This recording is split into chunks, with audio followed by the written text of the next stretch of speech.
bien, bonsoir à vous, panoramalteux et panoramalteuses. Joy? Eh bien, c'est rare de t'avoir dans nos vidéos, cela fait très plaisir. Non, oui, ça fait beaucoup moins plaisir en fait.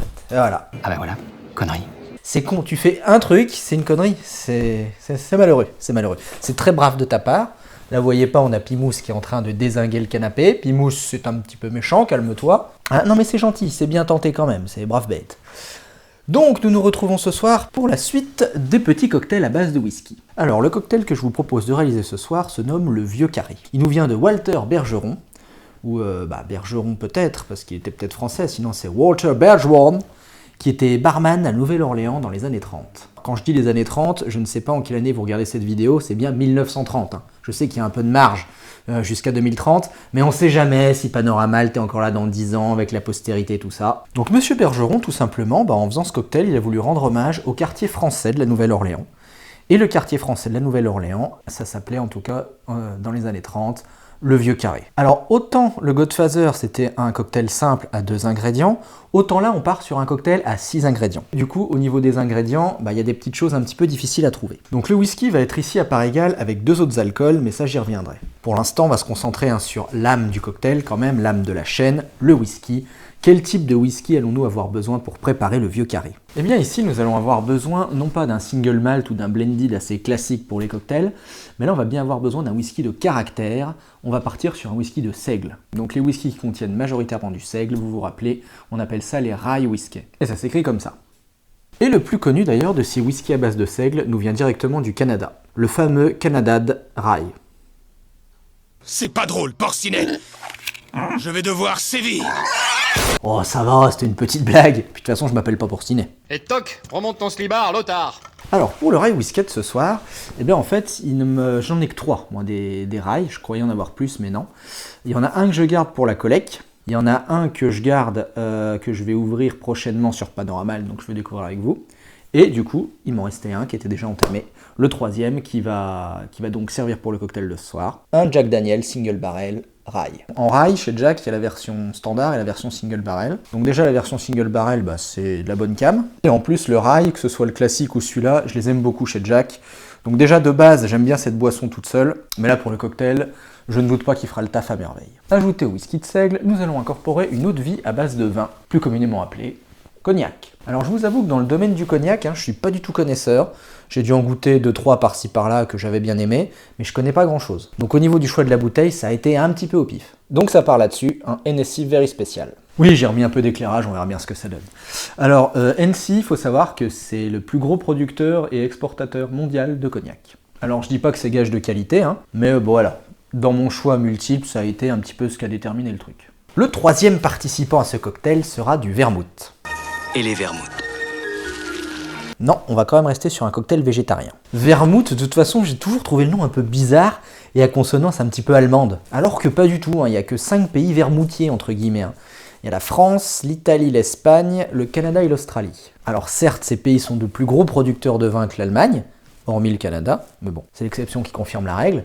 Mais quand même, je me vois plus dire vermouth que vermouthi. Alors pourquoi je prends l'exemple de l'accent italien? Tout simplement parce que le vermouth de ce soir est italien. Alors sous ce nom bizarre se cache ni plus ni moins qu'un vin aromatisé. Et oui, pourquoi j'aurais parlé des pays producteurs de vin si le vermouth n'était pas à base de vin? Alors tout comme pour le vin classique, il existe les 3 types de vermouth, rouge, blanc, rosé. Et pour la conception du Vieux Carré, nous aurons besoin d'un vermouth rouge qui est un petit peu plus amer que les 2 autres. Et donc voici la petite bouteille de vermouth italien, Del Professor. Alors c'est pareil, ça fait plus... Ah si, il y a le E, ce que j'allais dire, ça fait plus espagnol, Del Professor. Alors que non, c'est Del Professore. Alors, qu'est-ce qu'on sait sur Del Professore? C'est un vermouth rosso, vermouth di Torino. Vermouth de Turin rouge, oui, je parle couramment italien. De 2021, et là c'est écrit beaucoup trop petit pour moi. Gna gna gna gna gna gna, si vous avez envie d'en savoir plus, vous irez sur le site Del Professor. Tiens, un acolyte de taille. Non, tu joues pas avec mes cheveux, Pimousse. Alors pour continuer ce beau mélange qui s'annonce, nous allons avoir besoin de bénédictine. Qu'est-ce que c'est que ça encore? C'est une excellente question. Et c'est bien pour ça que je la pose, car j'imagine que peu d'entre vous connaissent ce breuvage. Eh bien c'est une liqueur digestive normande qui est composée de 27 plantes et épices et qui carbure à 40 degrés. Alors oui, déjà si on commence à faire un peu le tour, on a du rye à 45 degrés, du cognac qui est à 40, du vermouth à 18, une bénédictine que je vais vous montrer tout de suite à 40 degrés. On sent que le cocktail, il va envoyer des chevaux quand même, tu vois. C'est pas le cocktail de petite fille. Alors voici une belle bouteille de bénédictine. Hein. Franchement, elle est chouette. J'aime beaucoup la bouteille. Ça me fait penser à des liqueurs. Oui, je viens de dire que c'était une liqueur, donc évidemment. Et il faut savoir que la bénédictine entre dans la composition de nombreux cocktails. J'avoue que déjà de base, un whisky de seigle, du cognac, du vin aromatisé et une liqueur de plante, déjà tout seul, j'aurais jamais tenté un cocktail pareil. Et c'est pas fini. Il nous reste 2 petits ingrédients. Donc les 2 derniers ingrédients, ce sont des bitters. Much better, comme on dit en Grande-Bretagne. Non, un bitter, qu'est-ce que c'est au final? Un bitter, déjà, c'est pas un mec qui met sa bite partout. Non, très sérieusement, un bitter, c'est quoi? En fait, c'est encore une liqueur, cette fois-ci à base de plantes amères. Alors les bitters, vous connaissez peut-être pas le nom, bitter, mais vous connaissez forcément des boissons qui en sont, sans que vous sachiez que c'en sont, et non pas Véronique. Bref, par exemple, dans les bitters, on retrouve quoi? On retrouve l'apérole, le Jagermeister, plus connu sous le nom de Jägermeister. Il y a quoi? Il y a la Suze, il y a le Picon, tout ça, tout ce genre de trucs en fait. Alors pour notre vieux carré, nous allons avoir besoin de 2 bitters, qu'on trouve vraiment sous forme de fioles. Ce sont des tout petites fioles parce que ce sont des concentrés d'amertume. Et là vraiment, il va falloir y aller par petites touches, très petites touches. Tout d'abord, nous avons de l'Angostura bitter. Donc c'est une petite fiole de bitter qui cartonne à 45 degrés et qui est principalement faite à base de gentiane. Et pour finir ce petit tour des ingrédients, nous avons du Pécho bitter.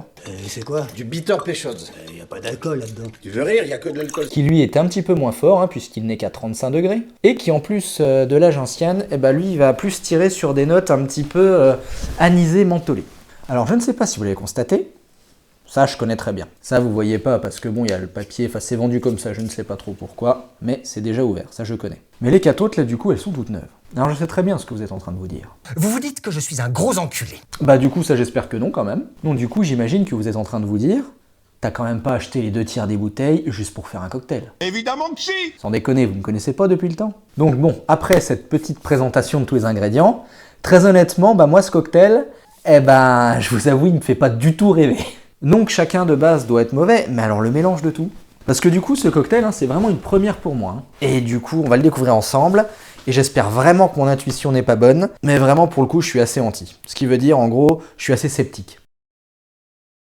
Allez, cessons donc de tergiverser et mettons-nous en œuvre pour faire opérer la magie. Alors tout d'abord, il nous faut un verre old fashioned. Vous savez, les fameux verres qu'on voit dans tous les films où ils boivent du whisky pur, alors que c'est pas du tout celui-là qu'il faut. On remplit ensuite de glaçons. Et ensuite, on se munit d'un verre doseur et on va ajouter tous les ingrédients dans n'importe quel ordre, mais en respectant bien les proportions, bien entendu. Donc nous avons besoin de 25 ml de rye whisky, que voici, à part égale avec le cognac, puisqu'il faut également 25 ml de cognac. Oh, j'aime beaucoup. Et voici. Ensuite, même quantité de vermouth rouge. Ah ouais, niveau amertume par contre, oui. C'est bon et c'est légèrement amer en fait, moins que ce que je pensais. Là, c'est un bon goût de fruits rouges derrière, non, franchement, c'est pas mauvais du tout. Donc, hop. Donc là, on va réduire les doses et on va mettre 10 ml de bénédictine. Et voici. Et là où il faut pas se louper maintenant, c'est avec les bitters. Parce que pour m'être déjà trompé avec des dosages de bitters, le truc est imbuvable après. Donc c'est 2 traits de chacun des bitters. Donc trait, c'est quoi? C'est ça. Tu verses, tu remontes. Et voilà. Le vieux carré est prêt, il n'y a plus qu'à mélanger. Donc normalement avec une cuillère à mélange, mais j'en ai pas. Donc il faut mélanger une vingtaine de secondes avec une cuillère à mélange. Alors, qu'est-ce qu'il a à dire? Au nez c'est complexe mon salaud. Au nez t'as un mélange de plein de trucs, tu sens pas mal le cognac je trouve. Et le vermouth, ça sent bien le fruit, avec une touche d'amertume, pas désagréable. L'amertume est là, très clairement, mais pas autant que je le redoutais. Par contre, c'est vrai que c'est fou tout ce mélange. Alors, seul petit truc, j'avoue que je ne retrouve pas du tout le rail. On a, je trouve, ce vin aromatisé, donc le vermouth, en fin de bouche. Mais je vous avoue que les deux gros, là, cognac et whisky de seigle, je les ai pas. Si, peut-être au début, cognac. Un petit, ouais, on sent bien le... Ouais, si, en fait, le... Attends, pour être sûr, ça a quel goût le cognac, bordel? Oui, si, c'est bien ça que je sens au début. Franchement, c'est pas désagréable. C'est même assez plaisant parce que t'as vraiment trois grands moments. Le fruit mûr du cognac, mais doux en termes d'alcool, parce que franchement, il te crame pas. Il y a une monstruosité de degrés d'alcool, enfin, tout est mélangé, mais il crame vraiment pas. Donc, première bouche, fruit mûr assez doux. Ensuite arrive l'amertume. Et pour finir, on a ce fruit rouge, un petit peu du vermouth rouge. Et non, c'est cool, c'est bien fruité, il y a pas mal d'amertume, mais pas trop pour gâcher le truc. Bah non, c'est appréciable. Mais je vous dis, par contre, Le whisky de seigle, je l'ai pas. C'est un brin dommage, parce qu'à la base, c'est quand même un cocktail à base de whisky, où je voulais vraiment vous faire découvrir des choses à base de whisky et pour vous montrer que le whisky a sa place dans les cocktails, mais du coup, là, on le sent pas. En tout cas, je ne le sens pas. Alors après, c'est vrai que ça se laisse bien boire quand même. Bah, c'est à découvrir. Après, très honnêtement, vous emmerdez pas à acheter 6 trucs comme ça que vous avez franchement pas forcément chez vous. Juste pour ce cocktail, ça n'en vaut pas la peine. Est-ce que ce cocktail amer a un autre goût que la plupart des autres cocktails amers? Parce qu'il y en a une tripotée. Je vous ai dit, la bénédictine, ça rentre dans la composition de beaucoup de cocktails. Qu'est-ce qu'ils ont tous ce genre de goût-là, ou est-ce que celui-ci est vraiment différent? Je ne sais pas. Si je m'étais amusé à créer ce cocktail, ce qui ne serait jamais arrivé parce que j'aurais jamais eu l'idée déjà de tout mixer ça, j'aurais testé ça comme ça et j'aurais rajouté un peu de whisky. Parce qu'on sent pas assez, comme je vous ai dit, on le sent pas. Bah, pourquoi ne pas essayer? On va dire un petit millilitre en plus. Parce qu'après, pour les cocktails, c'est vraiment des petites questions, des notes. Hein. Il faut vraiment pas faire ça à la louche. Hein. Alors, j'allais dire, c'est comme la cuisine. Moi, je connais des personnes qui cuisinent vraiment à la louche, qui font ça à l'arrache, à l'œil, entre guillemets, et ça marche à merveille. Moi, je suis incapable. Moi, il faut des doses très précises au gramme près. Et donc, pour tous mes cocktails, je fais vraiment à la goutte près. Hein. En tout cas, les glaçons, ils n'ont pas le temps de fondre. Hein, ça... C'est un signe, ça. Ah bah là, déjà... Alors oui, mais non. J'ai flingué le truc, très clairement. C'est dingue, ça. Après, il en restait pas beaucoup, donc rajouter 1 millilitre là-dedans... C'est vrai que bon, on sent beaucoup mieux le rail, effectivement, mais ça gomme tout le reste. On n'a plus de fruits, et on n'a plus trop d'amertume. Grosse connerie que je viens de faire.